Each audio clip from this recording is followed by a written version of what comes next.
সিনটি শুরুতে দেখা যায় যে একটি ছেলে জোরে ড্রাইভ করে সে তার বাগদত্তের স্ত্রীকে মারার চেষ্টা করছে। আর এদিকে সেই মেয়েটি মানে বাগদত্তের স্ত্রী ইয়ানি প্রাণে বাঁচতে ও প্রচুর দৌড়াতে থাকে এবং দৌড়াতে দৌড়াতে এক পর্যায়ে ওকে গাড়ি চাপা দিয়ে সে ওকে একেবারের জন্য শেষ করে ফেলে।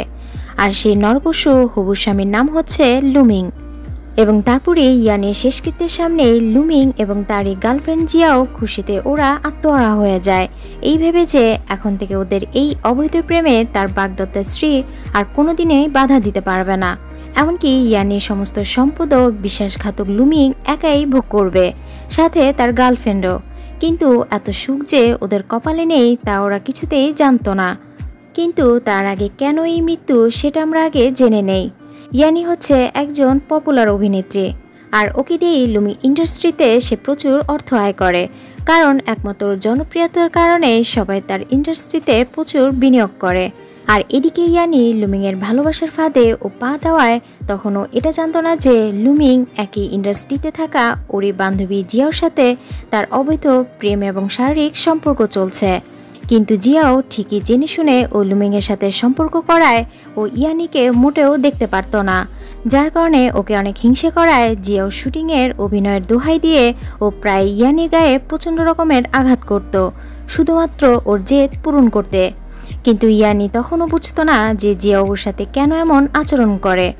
আর এই জেদের বসেই জিয়াও ইয়ানিকে মারতেই ও কয়েকটি গুন্ডা ভাড়া করে এবং ওকে বিষ খাইয়ে সেখানে মারতে চেষ্টা করে। কিন্তু সে সময় ইয়ানি প্রাণে বাঁচতে তখন ও বারবারই ওর হবু স্বামীকে ফোন করলে লুমিং তো কোনোভাবে ওর ফোন রিসিভ করে না, বরং সে ওর কলটি কেটে দিয়ে বরং সে বিনোদনের মোহে পড়ে থাকে। আর এদিকে ইয়ানি ওদের ঘায়েল করে দৌড়াতে দৌড়াতে ও লুমিংয়ের বাসায় চলে আসে এবং এসেও যা দেখে তা কোনোভাবেই ও বিশ্বাস করতে পারছে না যে সে এমন কাজ করতে পারে। আর ওই দৃশ্য দেখে ফেলায় ইয়ানি সেখান থেকে ফিরে যেতে গেলে লুমিং তখন ওকে মেরে ফেলার চেষ্টা করে, যাতে কেউ এই সত্য জানতে না পারে। আর তখনই লুমিং ওকে একেবারে দুনিয়া থেকে বিদায় করতে গাড়ি চাপা দিয়ে ওকে প্রাণে শেষ করে ফেলে। এরপর সিন বর্তমান শুরু হয়। ইয়ানি পড়ে থাকা মৃতদেহ তখন বিধাতার কাছে এই অনুরোধ করে যাতে এই নরপশুদের চরম এক শিক্ষা দিতে ওকে পুনরায় পৃথিবীতে যেন ফিরে আসার একবার সুযোগ দেওয়া হয়। আর বিধাতাও ইয়ানের এই চাওকে সে মঞ্জুর করলে ইয়ানের আবারও সেই পুনর্জন্ম হয় এবং ঠিক একইভাবে ওর জীবনের গতিও পুনরায় শুরু হতে থাকে। আর লুমিও ঠিক এখনও ওর সাথে সে প্রেমের অভিনয় করে যায় এবং ওর আড়ালে সে জিয়ার সাথে অবৈধ সম্পর্কেও জড়ায়। আর ইয়ানি ওর হবু স্বামীর সবকিছু বুঝতে পেরে এবারও সেই শোধ নিতেই যখন ও লুমিংকে কল করে, লুমিং তখন তার গার্লফ্রেন্ডকে নিয়ে প্রচুর ব্যস্ত থাকে, যার ফলে সে ওর কলটি কেটে দেয়। আর এদিকে ইয়ানিও ওদের রুমে ও নক না করেই সরাসরি ঢুকে পড়লে তখন লুমিং বুঝতে পেরে তার গার্লফ্রেন্ডকে পানির নিচে সে আগে থেকেই লুকিয়ে ফেলে। আর ইয়ানিকে দেখে সে পুরোই অবাক হয় যে তুমি ভেতরে এলে কি করে। আর এদিকে পানির নিচে বসে জিয়ার দম যেন বারবারই যাচ্ছে আর আসছে। এরপর ইয়ানি জানায় যে আমি এখানে এসেছি আমার গলার নেকলেসটি খুঁজে পাচ্ছি না, আর তাই সে যেন ওর নেকলেসটি খুঁজে দেয়। এ কথা বলে ও সেখান থেকে চলে গেলে জিয়াও আবার পানি থেকে উঠে বসে এবং লুমিংও তখন হাফ ছেড়ে বাঁচে এবং সে জিয়াওকে বলে যে আর একটুর জন্যই আমরা ধরা পড়ে যাচ্ছিলাম। এ কথা শুনে জিয়াও ও লুমিকে বলে যে তোমাকে এই নিয়ে আর কখনোই ভাবতে হবে না, কেননা আগামীকাল প্রেস কনফারেন্সে তোমার জন্য একটি সারপ্রাইজ আছে। আর তারপরে জিয়াও ও ইয়ানের খ্যাতি নষ্ট করতে ওর ভাড়া করা লোককে একটি ইউএসবি ডাটা দেয় যেন প্রেস কনফারেন্সের দিন সে সেটা প্লে করে। তো প্ল্যানিং মতোই পরদিন কনফারেন্সের দিন ইয়ানি পৌঁছে গেলে তার আগে ওর ম্যানেজার ফেইকে দিয়ে ইয়ানি একটি ডাটা পাঠিয়ে দেয় যাতে সময় মতো ও সেটি প্লে করে, এবং হলো তাই। সবাই যখন ওদের বিয়ের অ্যারেঞ্জমেন্টের কথা জিজ্ঞেস করছিল আর তখনই এক লোক এসে সেই ইয়ানির মুখে পানি ছুঁড়ে মারতেই অমনি ইয়ানি সেখান থেকে সরে যাওয়ায় সেই পানিটি এসে লুমিংয়ের মুখে পড়ে। আর তখনই সাথে সাথে স্ক্রিনে তার আর জিয়ার অনৈতিক কর্মকাণ্ড সবার সামনে প্রকাশ্যে চলে আসে, যেটি একসময় পাস্টে ইয়ানির সাথেও ঠিক একই ঘটনা ঘটেছিল। মিথ্যে নাটক সাজিয়ে জিয়াও ওর কলঙ্কের দোষ চাপিয়েছিল সবার সামনে। আর আজ সেই একই কাজ উল্টো পুনরাবৃত্তি হওয়ায় লুমিং প্রচণ্ড রকমের ফেঁসে যায় এবং মিডিয়ারা তাকে নিয়ে বাজে রকমের গসিপ করা শুরু করে। আর এদিকে লুমিং এবং জিয়াও ওরা বুঝতে পারে না যে এই কাজ কে করতে পারে। অন্যদিকে ইয়ানি না বোঝার ভান করে ও লুমিংয়ের সাথে ব্রেকআপ করে ওখান থেকে চলে যায় এবং যাওয়ার সময় মনে মনে শুধু এটাই বলে যে এটা তো সবে শুরু, শেষটা এখনও তোমার অনেক দেখা বাকি।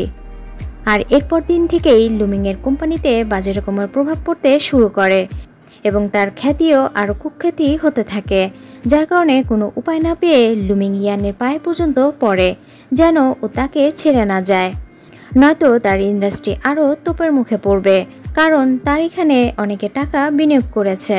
এ কারণেই লুমিং বোঝায় যে ওর বান্ধবী অভিনয় সে একটু দুর্বল থাকায় আর তাই ও তার কাছে এসেছিল অভিনয় শিখতে, যে কারণে ও ইয়ানির বান্ধবী হওয়ায় সে অভিনয়টা ভালোভাবে ওকে সে বোঝাচ্ছিল। এ কথা বলে সে ইয়ানিকে অনেক ইনিয়ে বিনিয়ে বোঝানোর চেষ্টা করে, কিন্তু ইয়ানি তো ঠিকই তার চালাকি আগে থেকেই টের পাচ্ছিল, কিন্তু ও সব কিছু বুঝেও তার সাথেও মেনে নেওয়ার অভিনয় করে।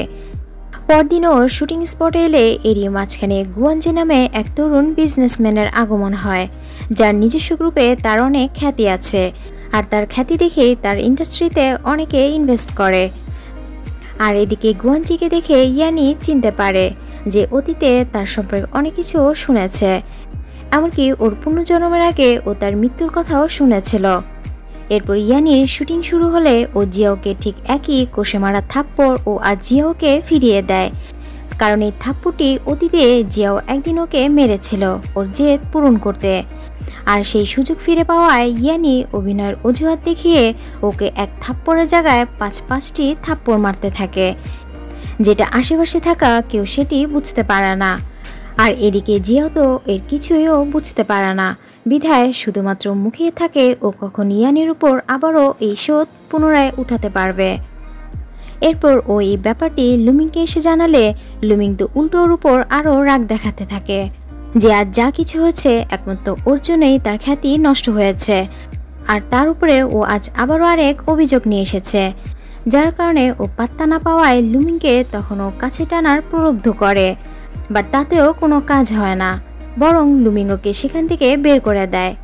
আর এই জেদের বসে জিয়াও এবার একাই শোধ নেওয়ার চেষ্টা করে এবং পরদিন ইয়ানি একটি রেস্টুরেন্টে এলে জিয়াও সেখানে এসে ওকে অনেক হুমকি ধামকি দিতে থাকে এবং এক পর্যায়ে ইয়ানি ওর মুখে পানি ছিটা মারলে জিয়াও ওকে মারতে যাবে, তখনই গুয়ানজি সেখানে চলে আসে এবং সে আসতেই ইয়ানি তার পেছনে লুকিয়ে পড়ে। আর এই অবস্থা দেখে গুয়েনজি তখন জিয়াওকে প্রচণ্ড রকমের অপমান করা শুরু করে এবং ওকে সেখান থেকে বের করে দেয়। এরপর গুয়েনজি সেখান থেকে চলে যেতেই ইয়ানি তার দিকে পুরোদমে তাকিয়ে থাকে। আর এদিকে জিয়াও লুমিংয়ের কাছে এসে ও এ কথা লাগায় যে ইয়ানি গুয়েনজি নামে এক ছেলের সাথে সম্পর্ক জড়িয়েছে। এ কথা বলে ও লুমিং এবং ইয়ানির মধ্যে এক বিরোধ লাগানোর চেষ্টা করে।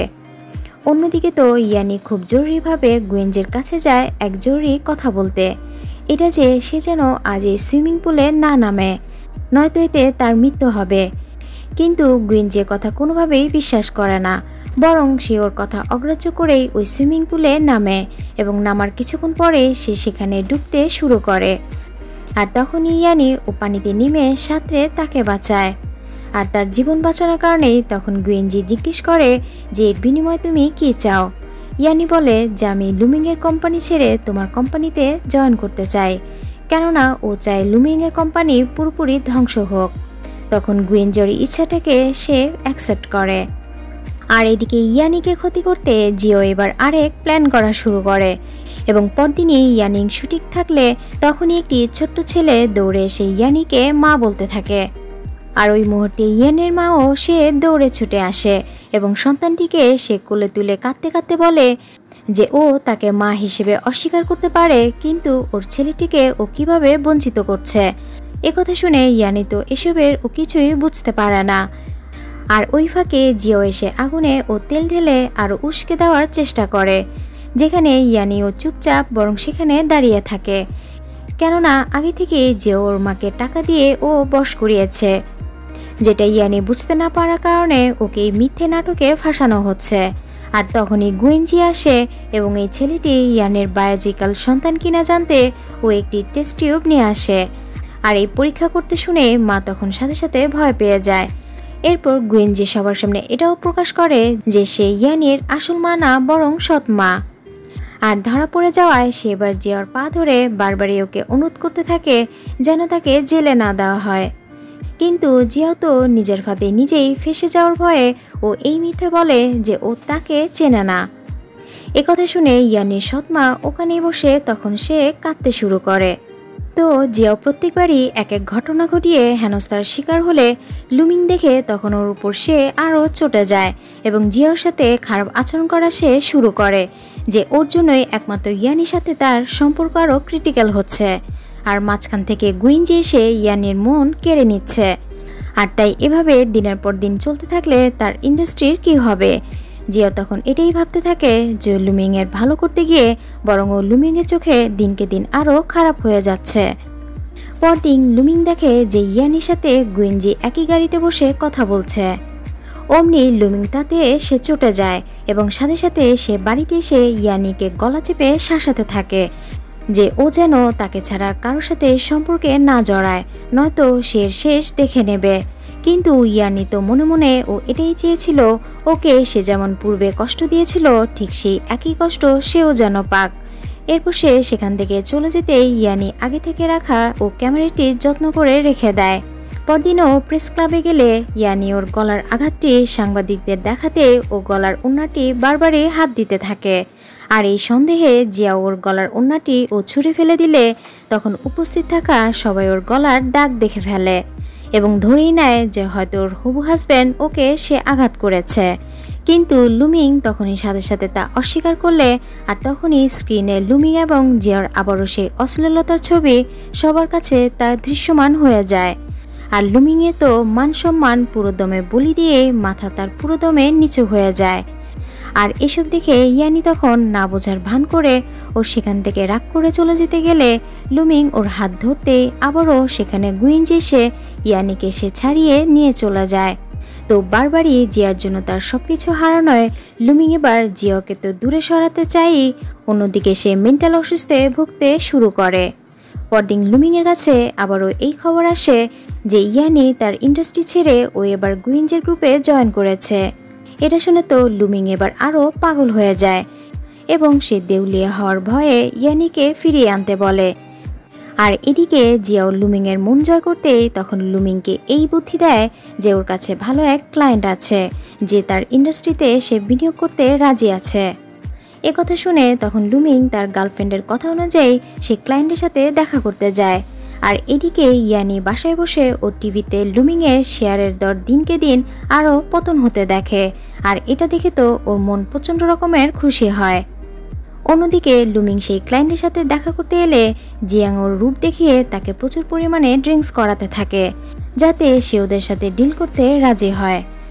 অন্যদিকে ইয়ানি এই খবর পেয়ে ও সেই হোটেলে চলে আসে। আর ইয়ানির সাথে জিয়ার ওয়াশরুমে দেখা হলে তখন এই খবর গিয়ে জিয়াও লুমিংকে দেয়। লুমিং শুনে তো তখন আরও প্রচুর ক্ষেপে যায়, কেননা ওরা এখানে একটি ডিল করতে এসেছে, তবে ইয়ানি এখানে কি করছে। যার কারণে লুমিং ক্লায়েন্টকে বসিয়ে সে ইয়ানিকে সামাল দিতে গেলে আর এদিকে সেই ক্লায়েন্ট হঠাৎ জিয়াকে কিছু একটা খাইয়ে সে ওকে নেশাগ্রস্ত বানিয়ে জোরপূর্বক ওকে সে বিছানায় নিয়ে যায়। কিন্তু জিয়া ও এসবের কিছুই জানে না, কারণ ও তখন পুরোই অচেতন থাকে। আর এদিকে ইয়ানির সাথে লুমিংয়ের অনেকক্ষণ বাকবিতণ্ডা হয়। আর তার কিছুক্ষণ পরে আবারও গুইঞ্জি সেখানে চলে আসে এবং মাঝখান থেকে ও ইয়ানিকে নিয়ে ওখান থেকে সরে আসে, কেননা গুইঞ্জি চায় না যে লুমিং ইয়ানিকে বিরক্ত করুক। পরদিন ইয়ানি এসে জিয়ার ঘুম ভাঙায় এবং ওর এই অবস্থার জন্য লুমিংকে দায়ী করতে থাকে। কিন্তু জিয়াও এসবের ও কিছুই বুঝতে না পারলে ইয়ানি সেখানে ফিট করে রাখা একটি অডিওকে প্লে করে শোনায় যে কাল রাতে ওর সাথে কি হয়েছিল। কাল যখন জিয়াও ওয়াশরুমে যায় তখনই লুমিং সেই ক্লায়েন্টকে বিনিয়োগে রাজি করাতে লুমিং জিয়াওকে এক রাতের জন্য সে লোকটিকে দিয়ে দেয়। সাথে লোকটিকে একথাও বলে যেন ড্রিঙ্কসের সাথে এক ধরনের নেশা মেশানো হয়, এতে করে জিয়াও পুরো অচেতন হয়ে পড়বে। আর এই অডিও শোনার পর জিয়াও কিছুতেই বিশ্বাসই করতে পারে না যে যাকে ও এত ভালোবাসে সে ওর সাথে এই ধরনের কাজ কিভাবে করতে পারে। আর এসব ভেবে জিয়াও রাগে ক্ষোভেও ফেটে পড়ে। আর অন্যদিকে লুমিংয়ের একের পর এক শেয়ার নামতে শুরু করে এবং অন্যদিকে জিয়াও এবার দুজনকে মারার প্ল্যান করতে থাকে যে ও এবার কাউকে বাঁচতে দেবে না। যাদের জন্য ওর লাইফ নষ্ট হয়েছে ও কিছুতে তাদের সুখে থাকতে দিবে না। যার কারণে পরদিনও সেজেগুজে গুয়েঞ্জির সাথে দেখা করতে যায় যাতে ওর রূপে তাকে টলাতে পারে।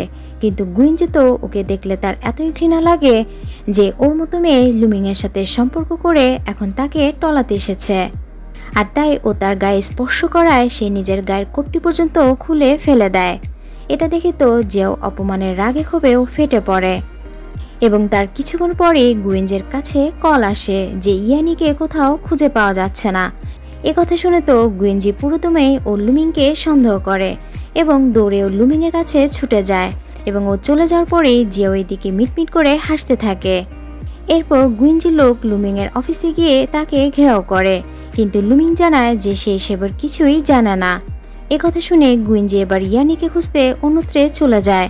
আর তারপরেই দেখা যায় যে জিয়াও লুমিংয়ের উপর দোষ চাপাতে ও আগে থেকে ইয়ানিকে এখানে এনে আটকে রেখেছে, এমনকি ছুরি ধরে ওকে একেবারে জানে শেষ করে দিতে ও প্রস্তুতি নিচ্ছে। কিন্তু ততক্ষণে ইয়ানি ওর হাতের বাঁধন খুলে ফেলায় অমনি ও সেই ছুরি গিয়ে ও জিয়াওর গলায় ধরে এবং ওর হাত বেঁধে ওকে সেই অবস্থায় ফেলে চলে আসে। আর তার কিছুক্ষণ পরে লুমিং এবং গুয়েঞ্জি সেখানে চলে আসে এবং ইয়ানিকে নিজের করে পেতেই দুজনের মধ্যে কয়েক দফা ধস্তাধস্তি হয়। এক পর্যায়ে ইয়ানি লুমিংকে অপমান করে ও গুয়েঞ্জির সাথে চলে গেলে লুমিং সব দিক থেকে আরও হতাশাগ্রস্ত হয়ে পড়ে। আর ওদিকে জিয়াও বাধা অবস্থায় চিৎকার করতে থাকলে লুমিং পরাধীন ব্যক্তির মতো সে ওর বাঁধন খুলে দেয় এবং সে ব্যর্থ কণ্ঠে বলে যে ইয়ানির বিরুদ্ধে ওর এসব চক্রান্ত বন্ধ করতে, কারণ সে আর পারছে না এসব মেনে নিতে। আর তাই ওর যেখানে ইচ্ছে ও যেন তাকে ছেড়ে একেবারের জন্য চলে যায়। এ কথা শুনে তো জিয়াও মন থেকে অনেক কষ্ট পায় এবং কাঁদতে কাঁদতে ও তাকে ছেড়ে চিরজীবনের মতো ওখান থেকে চলে যায়। আর অন্যদিকে লুমিং তার বিজনেসের ধস ঠেকাতে সে একের পর এক ক্লায়েন্ট ধরেও তার জীবনে সে আর কিছুই করতে পারে না, শুধুমাত্র অপমানিত হওয়া ছাড়া।